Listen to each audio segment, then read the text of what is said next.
Welcome to the Rural Revival Podcast. I'm your host, Dana Larson. This week we're sitting down with Norm and Teresa Gielda, owners of the Davis General, a modern-day general store in the rural community of Boston, just on the outskirts of Franklin, Tennessee. Norm and Teresa are sharing their story about how they chose to relocate from California to Tennessee and how becoming small business owners helped them build community in a new place. Plus, a lot of other fun stories along the way.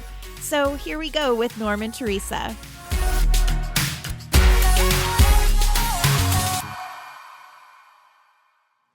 All right, well, we're here today with Norm and Teresa Gielda with the Davis General out here in Boston, which is a community on the outskirts of Franklin, Tennessee. Yes. Thanks for being on the podcast, you guys. Thanks for having us. How you doing? Good. Well, I know you guys have lived in this area for about 2 years now, but obviously this has not always been your home. So tell us a little bit about your life before Tennessee and then what led you here. Okay. Go ahead, Norm. Okay, well, I'll try to go Reader's Digest on this.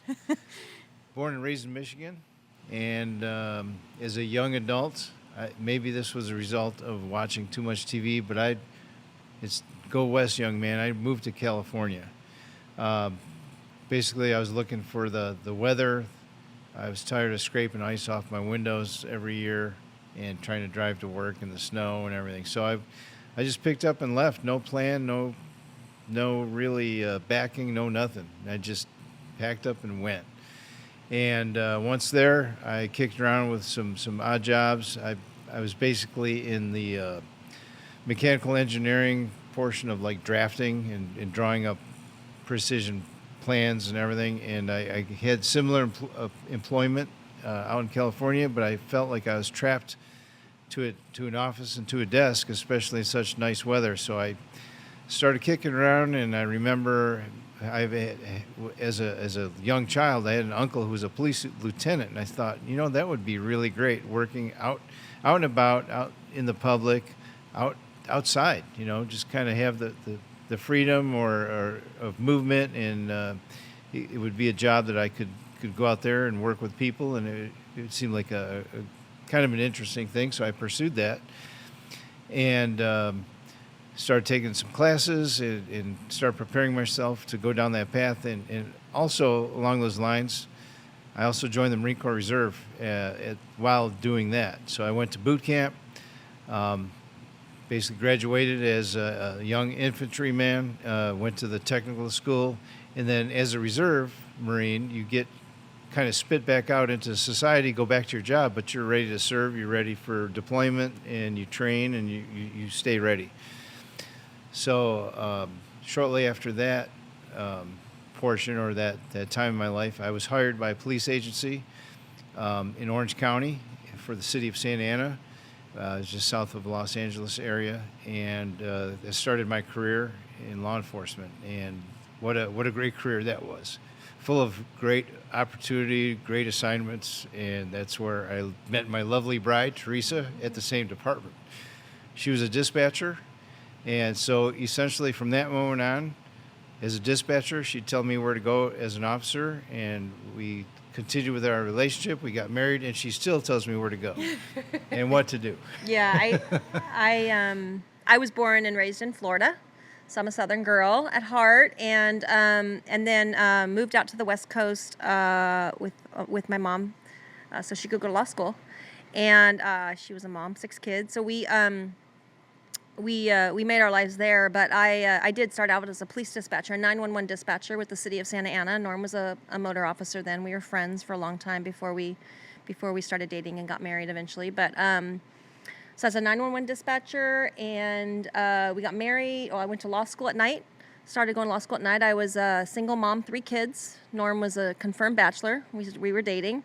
And I figured I better go to law school and start a new career. So after 14 years as a dispatcher, I left that when I graduated from law school. Pregnant with our 4th child when I graduated from law school, and went on to become a city attorney, police legal advisor, police litigator, public safety attorney, basically, for the cities. left Santa Ana to do that, and then came back a few years later as their lawyer. So I started as an 18-year-old dispatcher and ended up as the police legal advisor for the chief of police. And again, telling Norm what to do as his lawyer. Oh, because she kind of went full circle, and as I slowly promoted and moved up the ranks into where I was a police sergeant, and I got more involved with policy.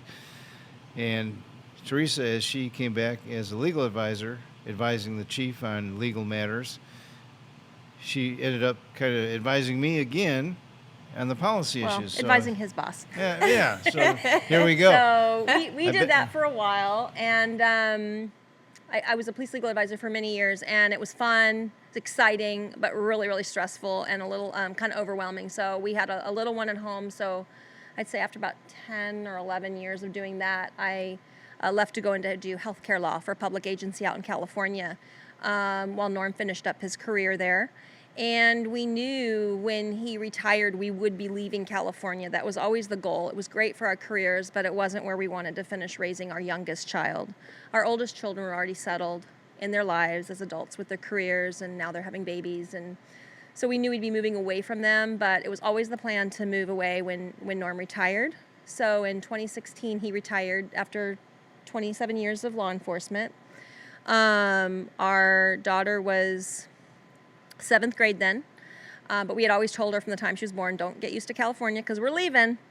And I always wanted to return to the South. It's where my family is. My family's in Georgia.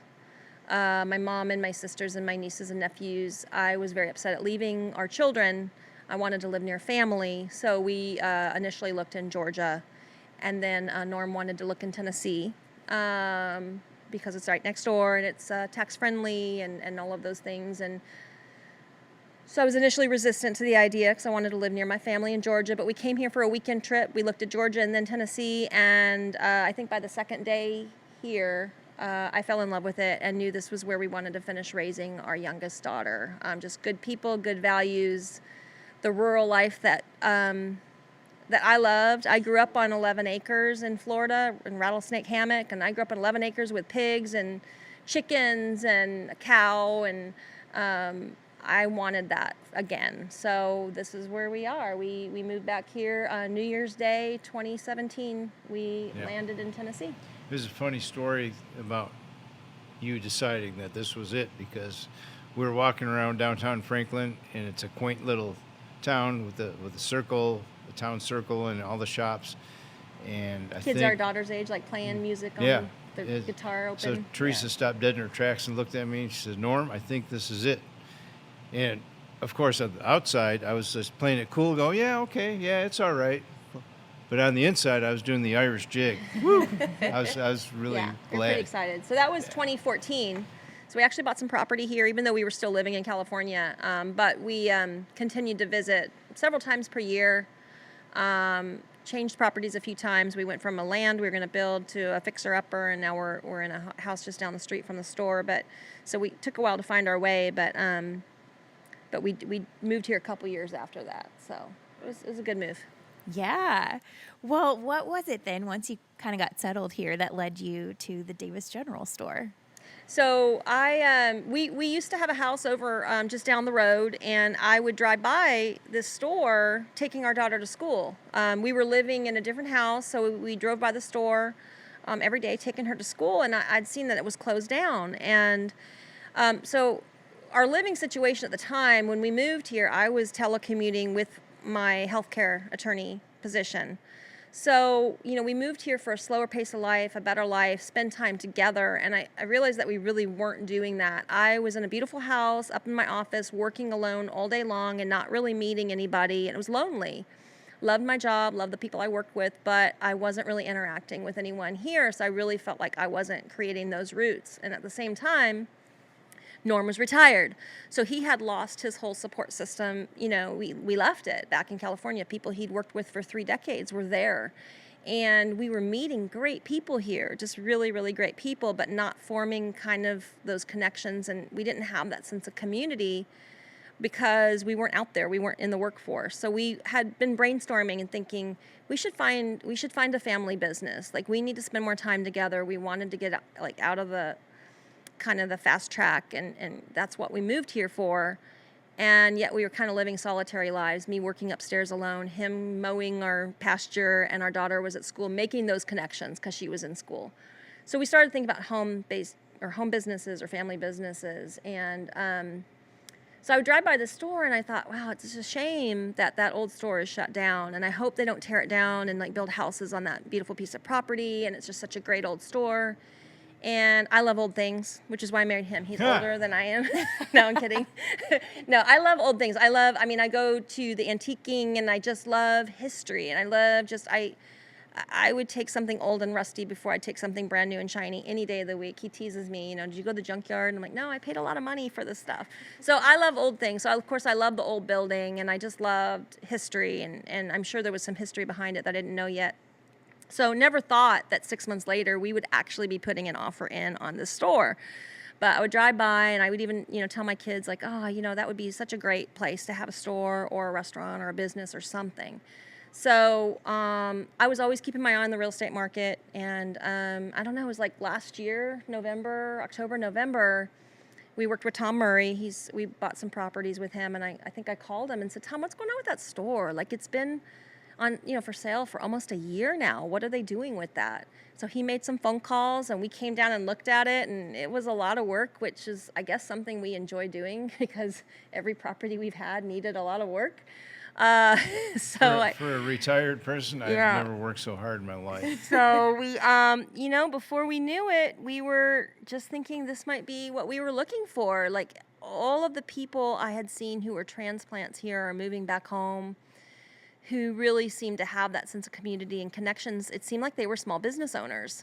We had made a lot of friends in this area, and it seems like the people that moved from out of state were all small business owners, really making those really good connections. So I thought that would be good for us, and looking for that sense of community, and we definitely have found it. I mean, we just, even from the time we bought it, and Norm's been in here working all summer fixing it up, people stop by and they're excited that we're reopening the store and excited that it's not closed down. And I guess there was a great sense of loss when the store closed for the community. And so people have been really, really supportive in us opening it back up. And we've met so many new friends that we didn't know before. And the friends that we knew before have just become even better friends because they've been helping us and supporting us and just pitching in. And so I think we really did find what we were looking for. It's been a lot of work and a lot of sleepless nights, and even the financial stress of it. It's all been a struggle, but I think we really did ultimately meet that goal of looking for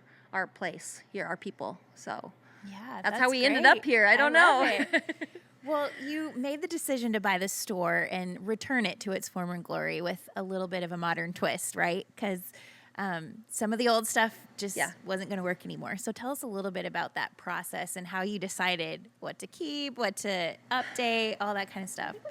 We kept everything. Well, We just repaired everything, right? I truly think that we were a tad delusional when we first came in and looked around, because the store was advertised and sold with I guess with all, what do they call it? All equipment or everything, all contents were part of the deal. That's what we made as So part of our, the contents, included a deli cooler and some other equipment. But when I say delusional, we walked in and going, oh yeah, okay, we can kind of clean up, dust everything off. Open next month. We can be open in a month. And okay, so 8 months later, we actually were able to open because it included. I think it's harder keeping the bring- old. I think it's harder keeping the old, which we didn't want to get rid of any of the old character. It's harder to keep it and repair it than it is just to replace it. Yeah, So instead of like having to buy a part for this or a compressor for that, we bit the bullet and kind of upgraded most of the required equipment. And we also were facing, we're newcomers. We have to get our own, pass our own inspections with the state and everything. So we had to bring everything up to an acceptable code for food service and to keep, do things right, do things clean. And But the same thing, like we wanted to keep the 90-year-old floor, and so we'd have some flooring companies come in and just say, you know what, these are just beyond repair. Like, it'd be easier and faster and cheaper for you just to lay a new floor on top of it, use it as a subfloor. And we said, no, absolutely not. So we actually, people come in and say, oh, are you going to refinish the floors? Like, these are refinished. Like, we actually patched them and fixed the subfloor and sanded them down and then stained them exactly the way they were before with a matte finish. So you wouldn't know it, but they actually are a repaired and refinished floor. But we wanted people to walk in and not think it looks like a brand new Circle K or 7-Eleven. It looks like a 90-year-old general store. So we kept the walls. Yeah, to keep all that original charm in the atmosphere. I like the word patina, because it's kind of a fancy word for, old stuff that still looks pretty cool. So yeah, but we obviously we updated the refrigeration and the kitchen equipment that in order to meet today's standards. But we kept everything else. So, and even the stuff we brought in new, like replacing a sink, we might use like the old Wilson County courthouse sink or something. So we didn't want anything new and shiny or fancy. So even the countertops we had, they're not stainless steel, they're zinc that's going to weather and patina with time. So everything had to look like it belonged in a 90-year-old general store. So. No, and along the way, I mean, we've had tremendous help from some great people. Yeah, definitely. Some of the friends that Teresa was mentioning, they've pitched in so many ways, whether it be, their own time coming out to help me with some plumbing or things that we've done. So yeah, it's been even great. Sweeping the floors and painting our picnic benches out front for people to come in. So we wanted to make it back into like the community gathering place that it was before, that we had heard it was before, and I think it's happening. We have the old timers come in and we have people come in here and say, "Well, I was here when 80 years ago, when I was a little boy." It's pretty cool. They recognize a lot of the old features, but yet it's like they're almost different. giving their approval of things that we have done. So I think we're being accepted. So. That's a win. Yeah. Well, you also did a slight bit of rebranding with the name too. So tell us kind of what was your thought behind that. So it was the Davis General merchandise, and we rebranded it just to the Davis General. Norm wanted the General to be a kind of a focus of the name. I think well, of course we wanted to keep Davis. We made sure of that, that the family was supportive of that, and I think they were pretty happy and pleased that we wanted to keep their name. We wanted to respect the history. The Davises, we understand that, they came into this property in 1960, so 60 years of the Davis family. So we wanted to respect the name and the community's, the Davis presence. Before that, it was the Robinson and the Carlisle, which we're going to carry through with some of our names and using, some of the prior owners' names in some of our offerings. So we really wanted to respect that history. But Norm wanted to focus on the General. For the military kind of component. We brought in the 4 stars into our logo because he's prior Marine, and we are very supportive of our armed services. I don't know if you want to go into that a little more, but that was a big thing for him. He wanted it to be the Davis General. Absolutely. And it kind of plays on both the general store and just kind of the general, just playing on that military component, just our support of our armed services. So. That's why we brought in the tractor. So we brought in a logo. We worked with Twine, and then we worked with for the concept, and they came up with a great logo that incorporated the Davis General and the 4 stars and the tractor, because it was a feed and seed. So we brought in feed and fuel. Feed is kind of a play on our deli offerings, and so that's how we came up with the kind of the rebranding, the new sign and everything. That's something you probably would have seen back then. So we used a graphic artist in Colombia who does hand-drawn logos to kind of use our original concept with Twine and just, bring a little bit of kind of a unique originality to our logo. So we're pretty excited about all that. And to continue to be recognized. I mean, the store's been known as the Davis General for 60 years, so we want to keep that. Yeah. We don't want to come in and you don't need to reinvent the wheel or fix something that's not broken. So we definitely wanted to do that. I think people are excited about that. We've had a lot of Davises stop by, some that were associated with the store and some that weren't. But I think everyone's happy that we kept the original name. Well, paint a picture of the Davis General for our listeners. And, it's in this beautiful setting out in the country, out southwest of Nashville. And tell us what customers will experience here. Wow. don't know if I'm good. I'm not So- much of a painter. So I think, you come in, it's a beautiful area. This whole area this is why I moved here. I mean, sometimes when I'm stressed out, I just drive. And typically that's not something I Yes. do for stress relief, but here I can just drive down these country roads for hours and look at the green pastures and look at the split rail fences and look at the cows and the horses. So that's what you'll experience when you come on out to our store. So we're just a few miles south of Leapers Fork Village. Down the same road. Old Hillsboro will get you here. It turns into Leapers Creek Road, just a couple miles up the road. You're going to pull up here and you're going to see an old general store with the green metal roof and lots of patina on the outside, like Norm said. We have a hitching post out front. I mean, come on, So, like this Davis General, what we were told is this store actually used to be set closer to the little farmhouse we have in the back. So it's on 15 acres for one thing. So we have this beautiful acreage surrounding the store that we own, and we're going to plan on doing lots of fun stuff with. But so you come up and there's a creek running along our back, and you can get your sandwiches and have a picnic on our lawn when it gets to be nice and sunny, in the spring and the summer, and we have picnic benches out front. So, I mean, you come in through the original doors, and I mean, this is an original general store, 90 years old. We were told it was moved here to this current location, which used to be near the railroad tracks. Now it's a road. With mules and logs. So, yeah, it used to be closer to the house, and it was actually moved to this location with mules and logs. And so you come in and you see the old doors, and they're still creaky, and they don't close all the way, and it's still the old storefront windows that we fixed, but we didn't replace. We just fixed up the broken glass and cleaned them up. And you come in, it's the original floors, old wood floor.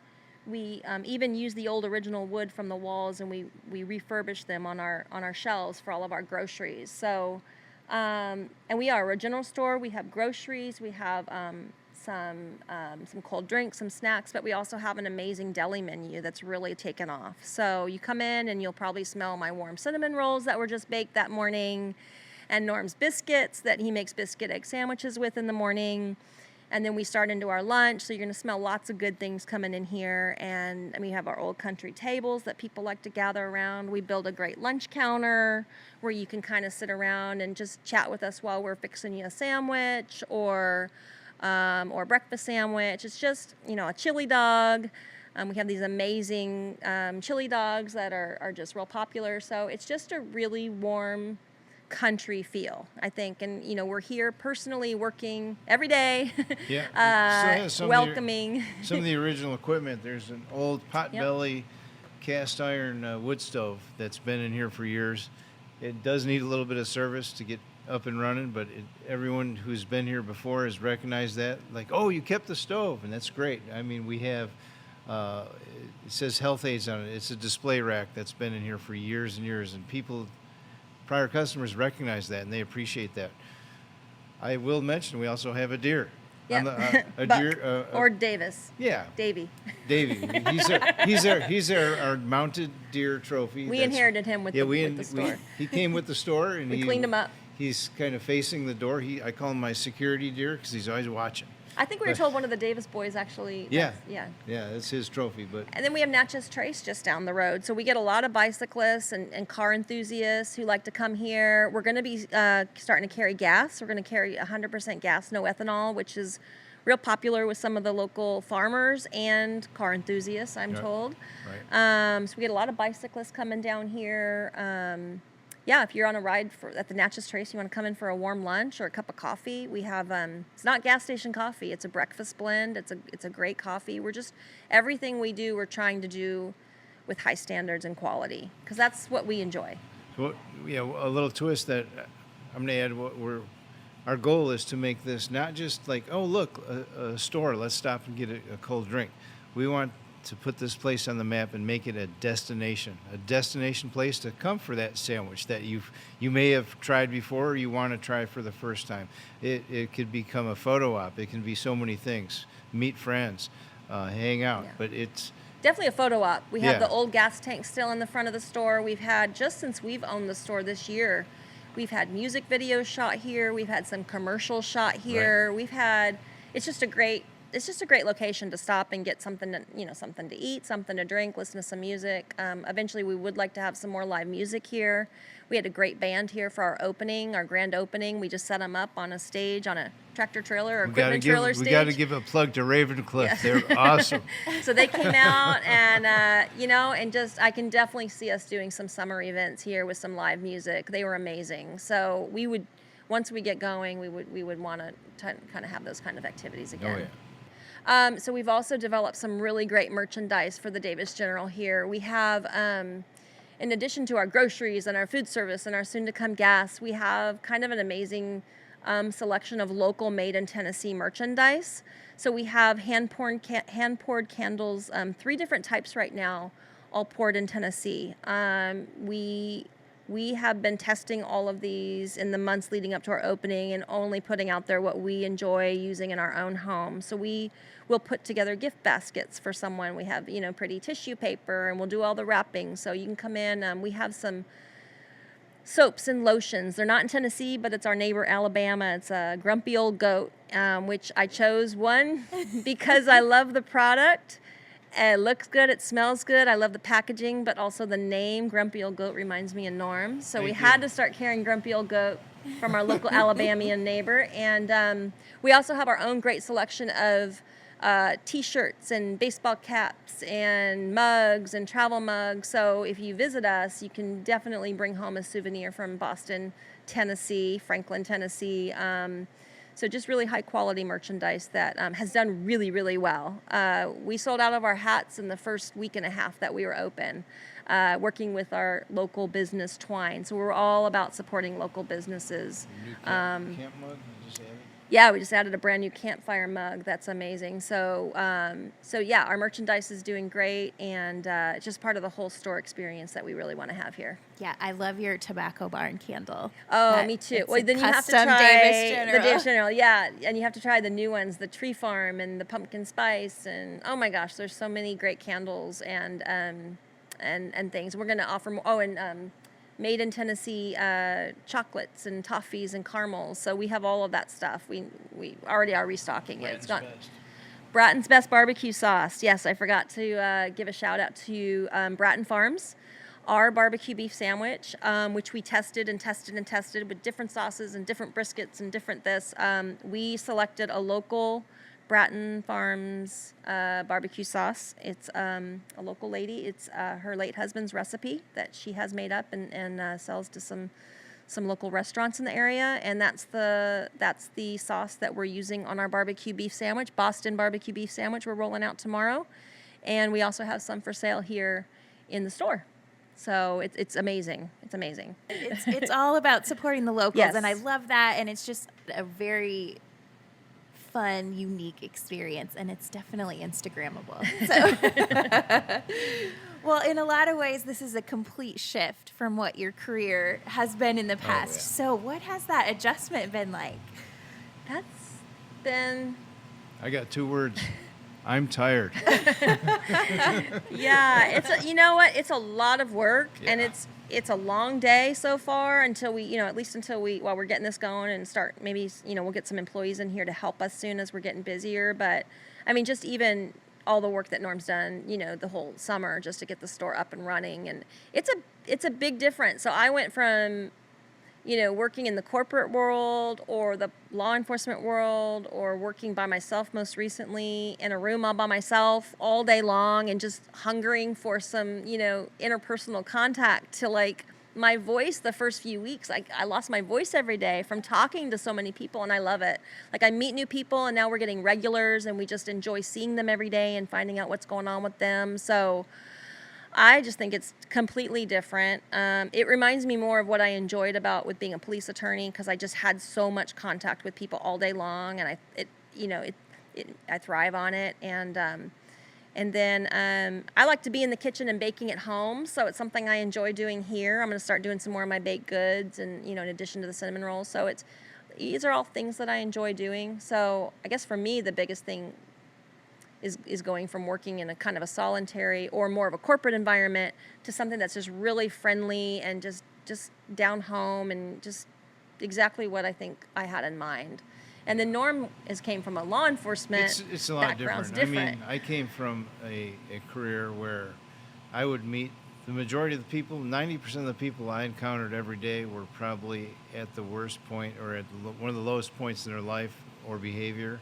And here it's total opposite. There's such wonderful people to meet and greet. So it's gone from kind of a negative atmosphere to 100%, 180 degrees positive all the way. It's fantastic. People are supportive, and it's enjoyable. So. Yeah, definitely. I love it.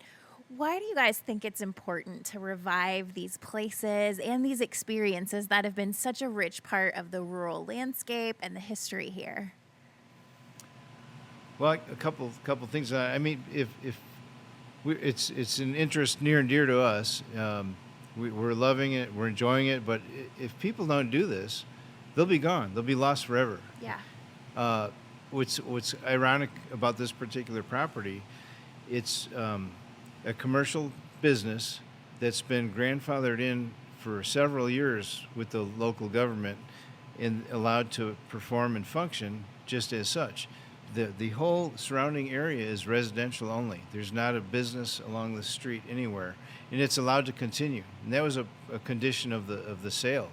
Once the store closed, there's a code that applied to this property. We understand that, yeah. That if this did not reopen in 30 months. Well, I believe it was within a certain amount of time, Certain like 30 amount of time, months, 30. that, it would no longer be grandfathered in and allowed to continue. Yeah. So we couldn't have just bought this piece of property and opened up a general store. We were allowed to do that because, I think the county recognizes the value of these places probably. You wouldn't have been able to just buy a lot at this location and build create a something store. you can't Okay. create something like this anyway. No. Honestly, you can't. You can't create people's memories. These people are coming in saying, "I was raised here. I visited here. I visited my grandparents here, and I remember."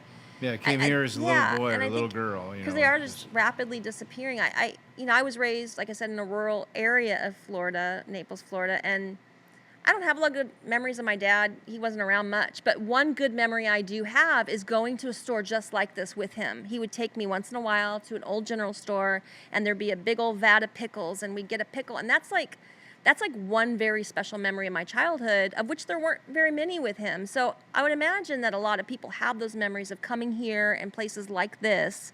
And then when those places are gone, those memories are just, they're not gone, but I just think it brings back those good memories when they come in. So when I see this, I am reminded of those good times of my childhood. And I think a lot of people feel like that grew up in places like this.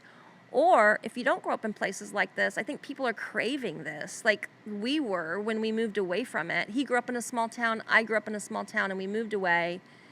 And you just can't get this anywhere else. You can't get this with new and shiny things. So Well, now that you're past this first big milestone of getting the store reopened, what's next for the Davis General? I think I think definitely we're going to have to get some help in here, part-time help, just, so that we can actually have an afternoon off to get some of the store management done. Because it's super fun, like making sandwiches and talking to people all day. But at some point, I guess I have to sit down and pay the bills and everything. So employees, and I think focusing more on our food service and getting gas. So our advisor the other day, it was an interesting twist, and he says you want to be able to work on the business rather than always working at the business. That's a good word. So we'll get some people in to help us so we can help manage the business and help it grow even more. So Right. we're not so busy with all the busy work, but still be here, boots on the ground, in the weeds, and interacting with people. I definitely don't want to lose that. I want to be here all the time and working with people, but probably getting some help in and growing our food service more. We're introducing our barbecue sandwiches, and that was been, kind of anticipated. So we're going to start, just keep focusing, I think, like we're doing on growing our menu. And then, like I mentioned, maybe looking at some events and using some of this beautiful property to have some community gatherings and that type of thing as the weather starts getting warmer and nicer. Maybe hosting a chili cook-off that they used to have or something like that, in the neighborhood. So I think it's going to be more Probably, letting more people know that we're open again and just attracting, more and more visitors to the area, more and more kind of tourists, and while still encouraging the locals to come on in and make this the community gathering space still. Yeah. It's like, I think it's just kind of that balancing act a little bit, but we definitely want to start utilizing more of the beautiful property that we bought here as the weather gets nicer. I think we'll start doing something like a cars and coffee or motorcycles and coffee or something like that, and just inviting more of the community to come on in and enjoy the property with us. We had such a great time at the grand opening, with the fire pit out there and the music. I just see that as being a really, really good opportunity for us to do more events like that. Absolutely. Yeah. Yes. I want to come. Well, how do we follow along and keep up with what you guys have going on here? So we always post updates on our Instagram and Facebook pages. We're at The Davis General on Instagram and Facebook. We're going to be working on a website. That's something that I need to focus more time on right now too. It's just hard to find the time. And when we get that website, we'll be posting things like our menu that we're developing and things, so people, our hours. But right now you can find us on Google Maps, our hours. If we change them, we'll be posting updates, and Facebook and Instagram. And then we'll get a website, thedavisgeneral.com, out there shortly, hopefully. Absolutely. Well, you guys, thanks so much for being on the podcast. It's Thank been you. great Thank chatting you. with you. Yeah, it's great following along with you and all the great businesses like ours and properties like ours around the country, really. Yeah. Just doing the same thing. We're real Yeah. excited about it. Thank you.